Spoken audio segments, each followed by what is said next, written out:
I'd like to invite Paul Poet, History Teacher Emeritus, to come forward and say a few words about our colleague Phil Schwartz.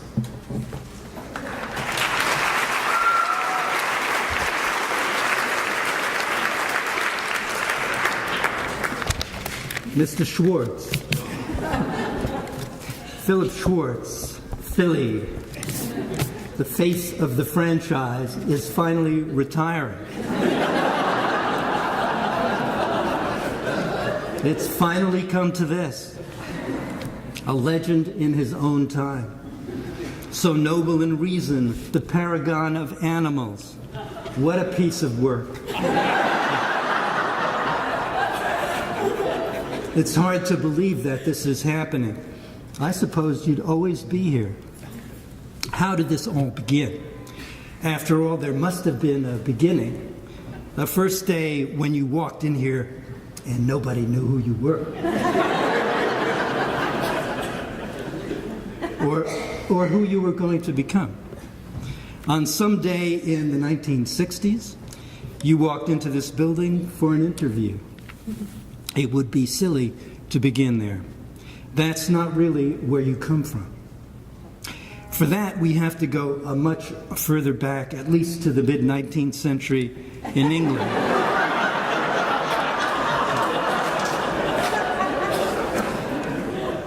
When the great public schools and their real and fictional teachers and headmasters took shape in the Western imagination. Thomas Arnold at Rugby, the fictional Tom Brown.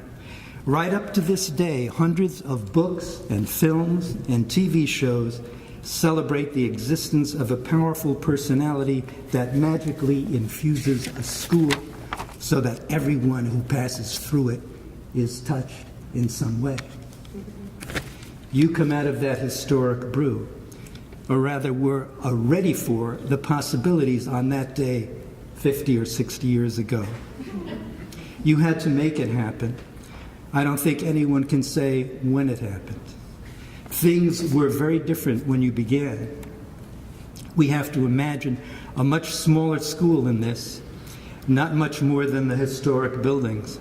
No elevators, of course, and a school without electronic gizmos. No computers, no cell phones, no iPads, no tablets, no Xerox machines. A manual typewriter was high tech. There was a liquid called whiteout for mistakes. You began your teaching career with a piece of chalk in your hand and a slate blackboard to write upon. There was still a half-century of American history to contend with. You had to work your way through the political and cultural wars. You had to deal with anti-war students who wanted to seize the switchboard of a pacifist school when there was a switchboard to seize.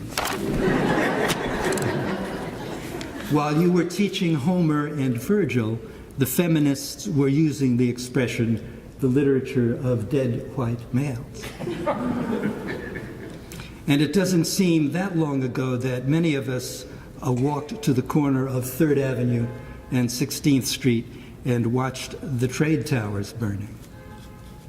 When I first got here 25 years ago, you were already a legend. You showed me around the school and later passed on to me what can only be called secret lore, the existence of an attic filled with strange objects, the little-known exits and entrances to the buildings, underground tunnels from the Civil War, stories of the fabled teachers who preceded you, how there's more than one way to get a student to learn a subject. I recall looking in on your classroom one day and hearing you say something along the lines of, Jeremy, if you don't get your work in on time, I'm going to pick you up by the heels and hang you upside down outside that window.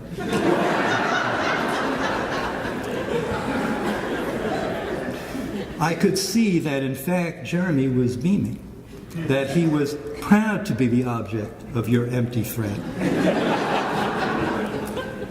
Probably, to this very day, he'd have liked to have been hanged upside down outside that window.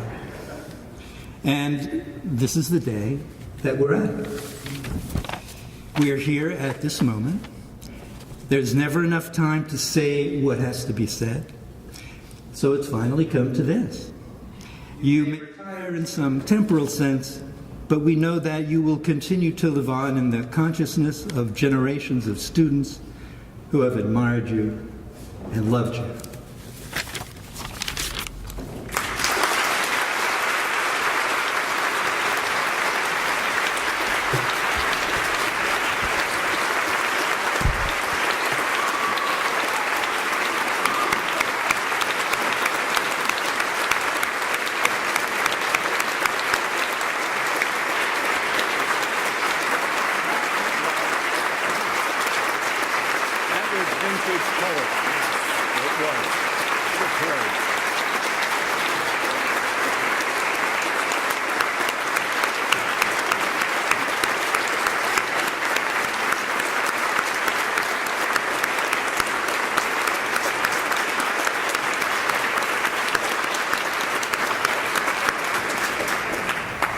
And now the school's minute of appreciation for Philip E. Schwartz.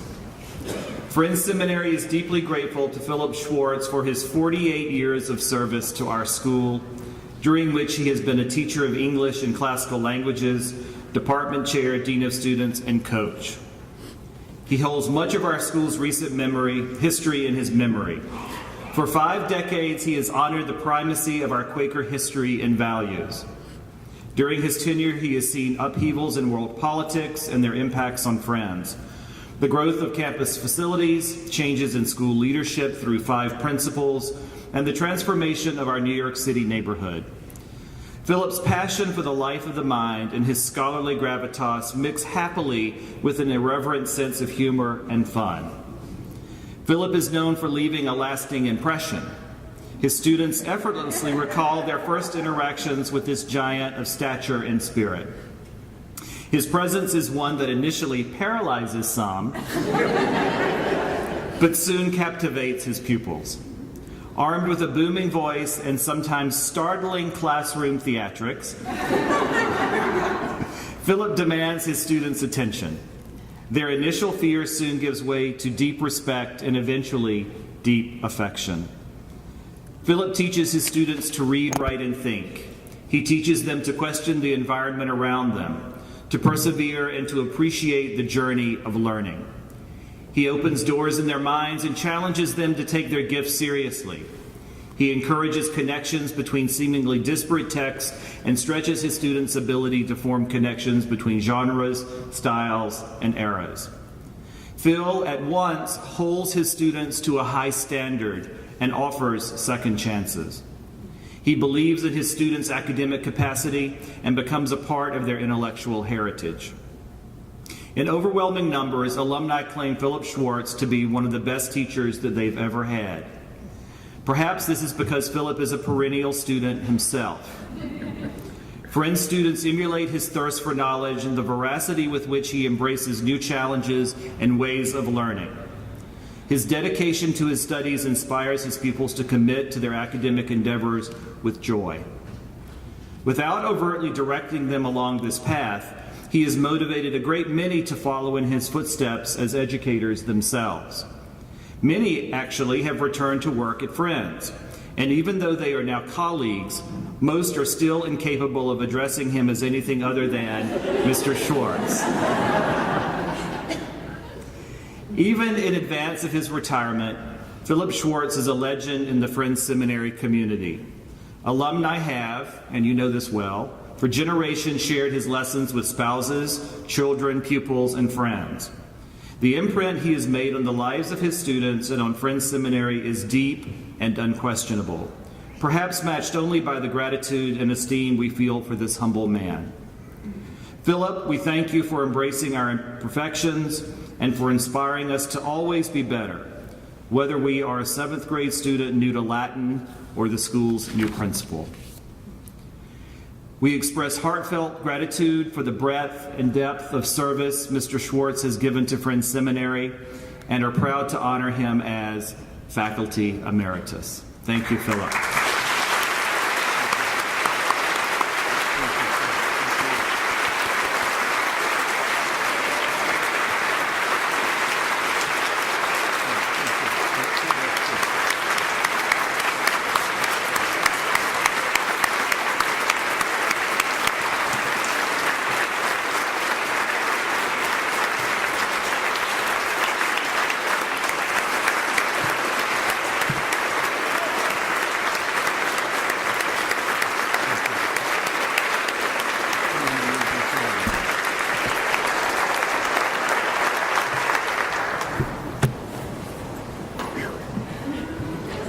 One more time.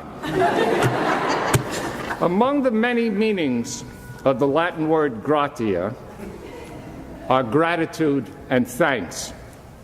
I would not be here if it were not for others.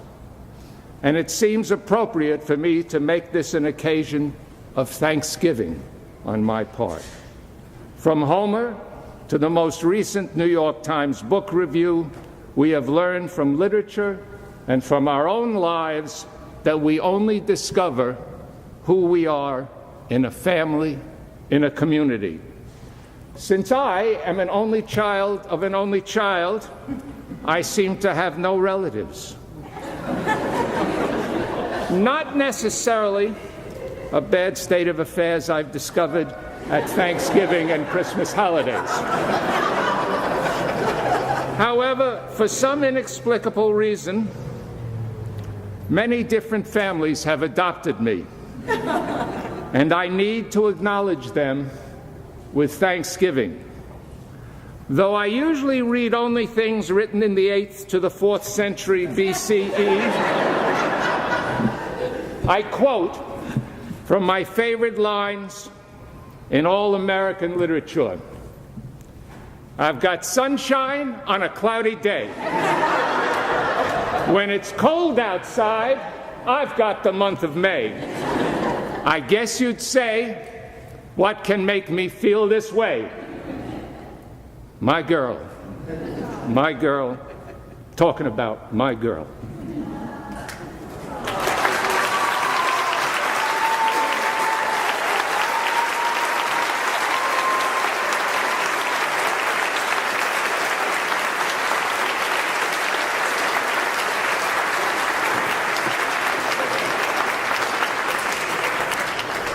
If it were not for Val, or Dr. Wise's, as I must call her at home,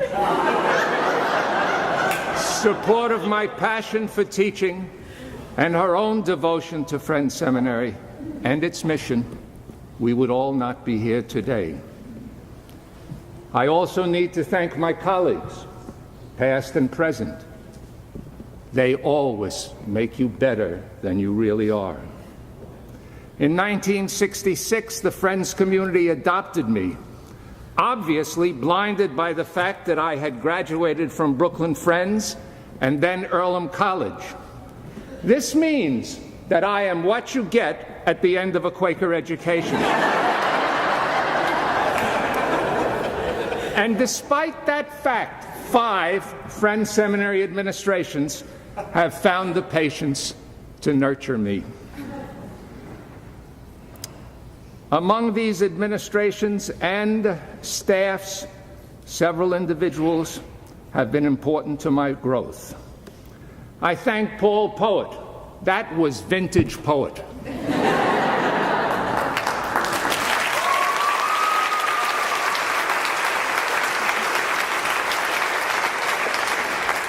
Val and I were married in this meeting house, and he was my best man, and he still is. This ex-paratrooper who helped in the desegregation of schools in Mississippi is one of the most learned people I know and a superb teacher all the way. I thank Joyce McCrae, who healed the community when it was tottering on the brink of internal chaos because the school committee could or would not pursue its own agenda. I thank Bill Elliott, who saved the school from political chaos when, after the '68 Cambodian bombings, Stuyvesant, Washington Irving stood on 16th Street and tried to get our students to go on strike.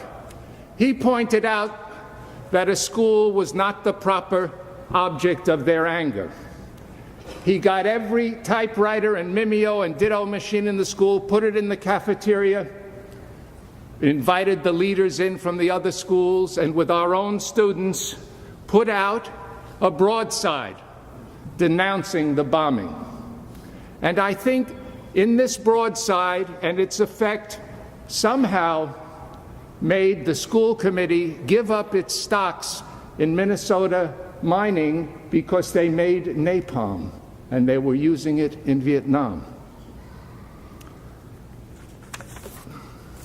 On a more personal level, I want to thank Val's family for coming to this Quaker meeting, and I take great pleasure and delight in introducing them to my friend's seminary family. Now, we come to my OTB family.